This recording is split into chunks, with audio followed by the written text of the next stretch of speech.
parang naggagayahan lang ang mag-amang Duterte. Ang daming sinasabi kapag hindi under oath o wala sa tamang lugar. Pero kapag pinatawag na sa formal na pagdinig, nag-uugaling pusit na pareho. Ganito inilarawan ni House Deputy Minority Leader Franz Castro si dating Pangulong Rodrigo Duterte matapos na hindi dumalo sa pagdinig ng Quad Committee ngayong araw.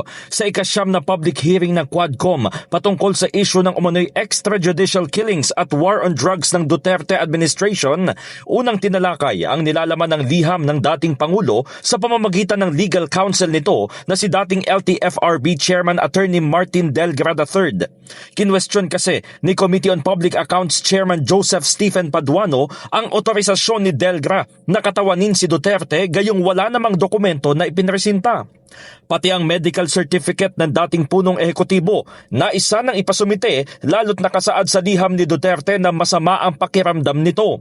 Pero ayon kay Castro, malaking insulto sa mega panel ang hindi pagsipot ni Duterte para sa pamilya ng mga biktima ng EJK, kaya dapat ay ikulong umano siya sa kamera. Kung totoong walang itinatago si dating Pangulong Duterte, bakit hindi niya harapin ang mga tanong natin dito sa committee? Bakit kailangan pang magtago sa likod ng mga dahilan tulad ng health issues at short notice? Mr. Chair, hinihiling ko sa committee na gawin ang lahat ng hakbang upang matiyak ang pagdalo ni dating Pangulong Duterte sa susunod na hearing kung patuloy siyang magtatago at dapat natin isaalang-alang ang paggamit ng ating kapangyarihan para i-cite siya in contempt. Iginiit naman ni Quadcom Overall Chairman Robert Ace Barbers na bilang dating Pangulo, marapat na ibigay ang pinakamataas na kortesiya kay Duterte at wag na sanang obligahin na magsumite ng medical certificate. The former president is already old and has been experiencing, based on media reports, has been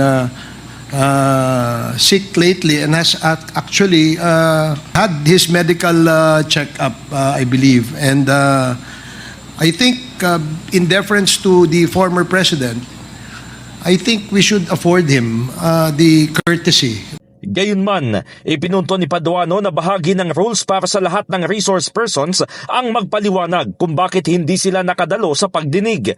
Nilinaw naman ni Barbers na walang special treatment para kay Duterte at tama lang na sundin ang rules. Ngunit ang punto, kaunting konsiderasyon lang para sa nagsilbing Pangulo ng bansa.